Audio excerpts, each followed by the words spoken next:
Olá! Já parou para pensar em como o Brasil se tornou essencialmente uma gigantesca máquina de fazer açúcar para a Europa? Pois é. Hoje a gente vai mergulhar na obra Formação Econômica do Brasil, do Celso Furtado, para entender direitinho como essa engrenagem foi montada. Uma engrenagem movida a capital estrangeiro e, claro, a trabalho escravizado.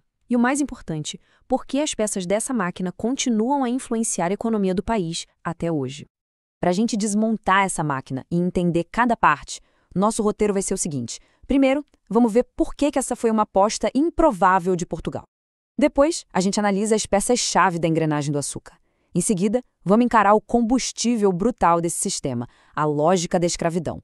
Vamos ver como tudo isso criou uma economia dividida e, por fim, qual é o legado, a herança estrutural que essa máquina deixou para nós. Então, vamos começar pelo começo. Para Portugal, lá no século XVI, apostar na agricultura em larga escala aqui nas Américas era um risco gigantesco. Mas por que, afinal, essa ideia parecia tão inviável no início? Essa era a pergunta de 1 milhão de cruzados para a coroa portuguesa. Olha, só extrair pau-brasil não pagava as contas. Era preciso criar uma fonte de riqueza que fosse constante, sabe? Algo que justificasse os custos absurdos de defender um território enorme de concorrentes como a França e a Holanda que estavam de olho aqui. Hoje pode parecer óbvio, né? Mas naquela época, a ideia de uma agricultura para exportação era quase uma loucura. O comércio internacional era para coisas de luxo, especiarias, seda. Agora, a ideia de encher navios com um produto agrícola bruto e cru e cruzar o Atlântico, do ponto de vista econômico da época, parecia francamente um péssimo negócio. E aqui está o ponto-chave da virada. A aposta no açúcar não foi um acaso, foi estratégia pura. Portugal decidiu transformar a colônia, deixar de ser um simples posto de extração para se tornar uma peça permanente e lucrativa da sua economia. O objetivo era criar uma economia que se reproduzisse, ou seja, que gerasse lucros de forma contínua para a Europa. E não é que deu certo? E como deu! Aquela aposta improvável virou um sucesso estrondoso. Agora vamos ver quais foram os componentes críticos que fizeram essa engrenagem girar com tanta força e transformar o Brasil no maior produtor de açúcar do mundo. O que Celso Furtado nos mostra é que foi uma combinação perfeita de fatores.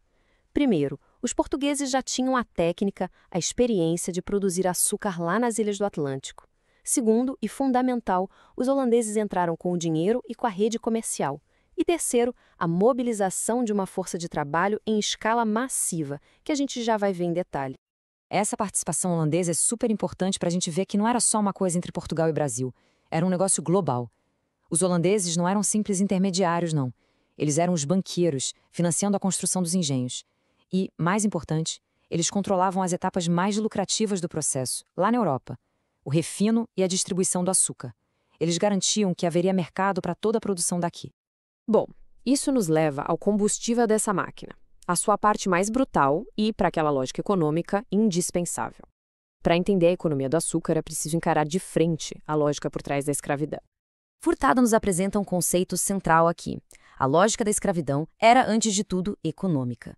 O ser humano escravizado era visto como uma peça do capital da empresa, um ativo produtivo, como uma máquina. A compra era o investimento inicial. Os gastos com comida e abrigo eram um custo fixo. E o objetivo era simples: extrair o máximo de trabalho possível desse ativo durante sua vida útil. É muito fácil a gente pensar na fazenda de açúcar como algo antigo, quase feudal, né? Mas a realidade era o exato oposto. O feudo era isolado, voltado para dentro, para subsistência. A fazenda de açúcar era uma empresa moderníssima para a época, super especializada num único produto e totalmente conectada ao mercado global. Era, na sua essência, um negócio capitalista focado no lucro. E a rentabilidade disso tudo era algo astronômico. Os números são de cair o queixo. Furtado calcula que nos anos bons, o lucro era tão alto, mas tão alto, que a indústria do açúcar poderia dobrar de tamanho a cada 2 anos, usando apenas o próprio dinheiro que gerava. Imagina só o volume de capital que isso movimentava.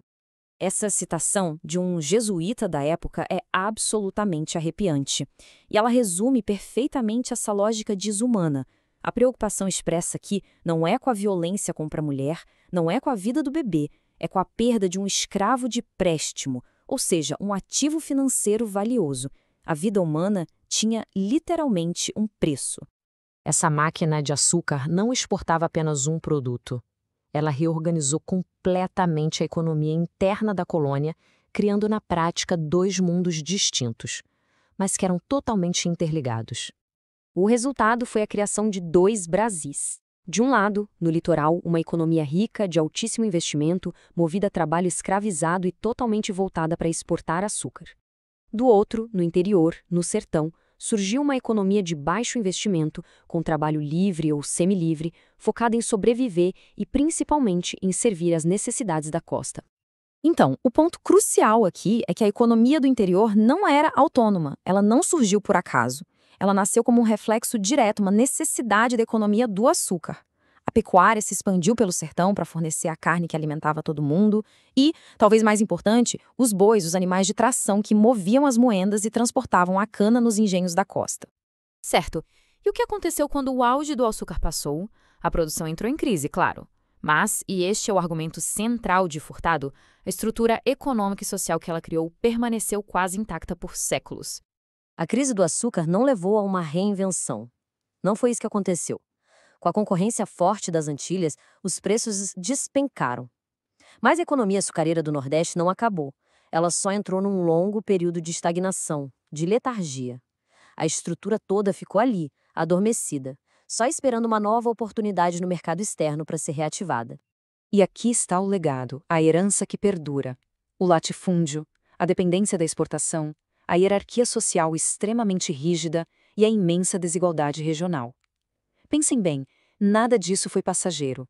Essas características se tornaram a fundação, os pilares da estrutura econômica e social do Brasil por séculos e séculos. A conclusão de Furtado é, no fim das contas, muito provocadora. A máquina do açúcar foi um sucesso absoluto para aquilo que ela foi projetada, exportar riqueza para a metrópole. Mas ela nunca foi projetada para criar um desenvolvimento interno que fosse equilibrado e autônomo. E essa lógica, criada lá atrás, há mais de 400 anos, ajuda a gente a explicar muito dos desafios econômicos que o Brasil ainda encara.